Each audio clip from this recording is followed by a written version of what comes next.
सदन में आज संविधान 128 और संशोधन विधेयक 2023 में चर्चा हो रही है।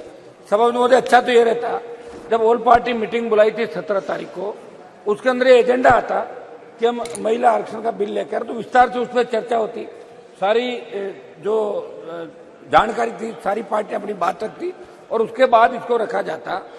अचानक से विशेष सत्र बुलाया, हम सबको लगा पता नहीं क्या होने वाला, विशेष क्या हो गया सत्र। एक साथ बात चली कि एक साथ चुनाव हो रहे हैं, एक देश एक चुनाव, दूसरे कई तरह के विधेयक लाने की बात चली। लेकिन जब ये बिल लाए, इस बिल का तो मैं और मेरी राष्ट्रीय लोकतांत्रिक पार्टी महिला आरक्षण के पक्षधर हैं, समर्थन करते हैं।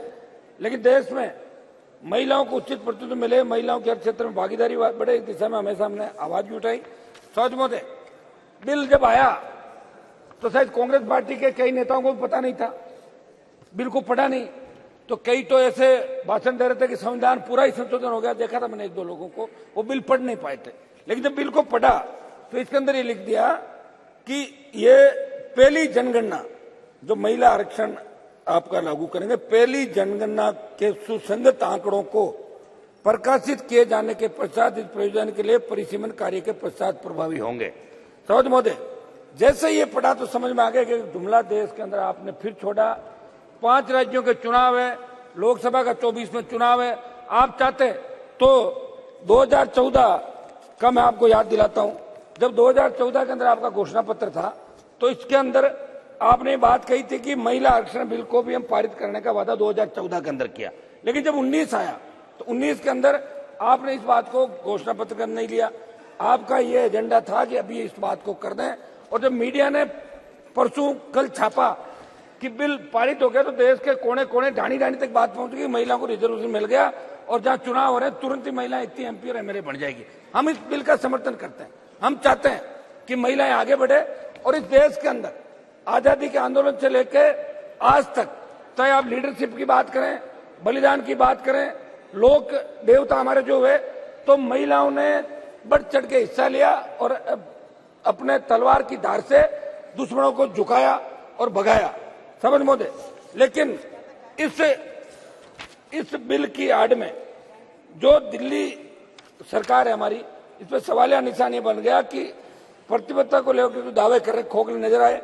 जब देश में केंद्र सरकार की नीतियों पर सवाल उठने लगे, महिलाओं पर बढ़ते अत्याचार, अपराध, देश में बेरोजगारी, सेना में अग्निपथ, किसान आंदोलन, महंगाई जैसे मुद्दों पर जनता आपकी सरकार में सवाल कर लगे, उन मुद्दों को गौण करने के लिए आप ये बिल लेकर आ गए। और यदि वास्तव में आपको महिलाओं के आरक्षण को देना चाहते थे तो 14 से एनडीए की सरकार बनने आज 9 वर्षों से अधिक समय होगा। इस वर्षों में आपको महिला आरक्षण का विषय कैसे याद आया?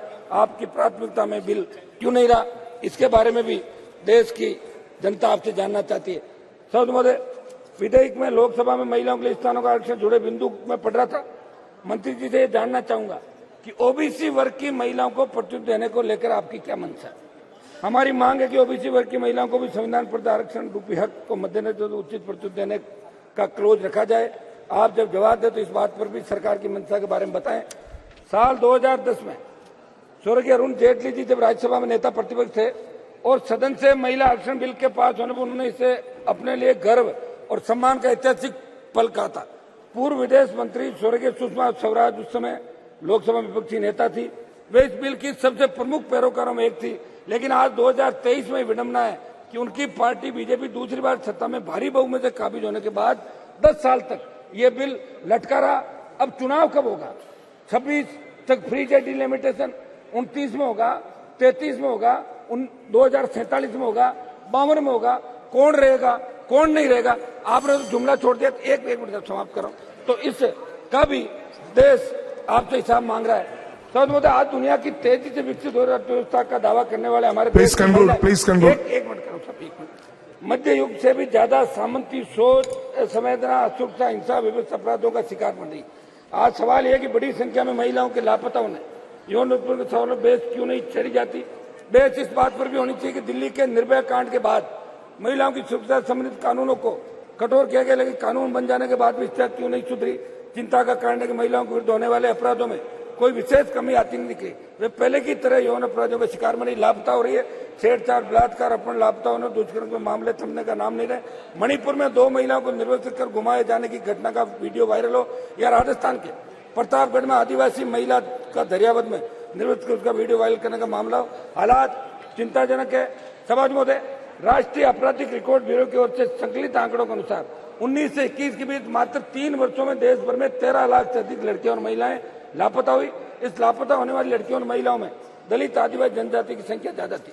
मेरा ये निवेदन प्लीज कंक्लूड, प्लीज कंक्लूड, समाप्त कर रहा your time is over, please conclude, 1 minute में समाप्त कर। Please conclude. मैं ये चाहता हूं कि महिला उत्पीड़न पे, महिला अत्याचारों पर भी सदन के अंदर एक दिन चर्चा हो, ताकि अपने माननीय सदस्य अपने आप में बात रख सके। समाज महोदय, मैं लास्ट मेरी बात समाप्त कर रहा हूं। देश के अंदर प्रमुख जो आरक्षण आंदोलन है, आज सदन में महिला आरक्षण पर चर्चा हो रही है।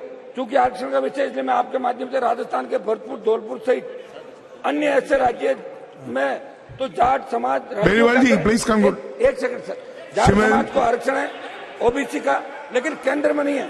उन्हें केंद्र में ओबीसी नवनीत राणा जी, हरियाणा में, एक मिनट सर समाप्त करो, लास्ट समाप्त करो। हरियाणा में जाट दर्ज किए गए मुकदमों को वापस दें।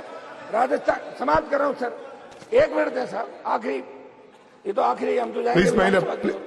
तो एक मिनट सर, समाप्त कर रहा हूं, 1 minute please conclude, time is, थोड़ा आप तो ध्यान रखें हमारा।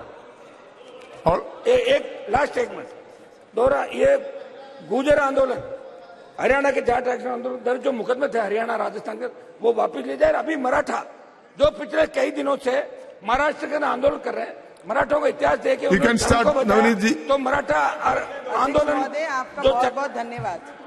आरक्षण, महिलाओं के आरक्षण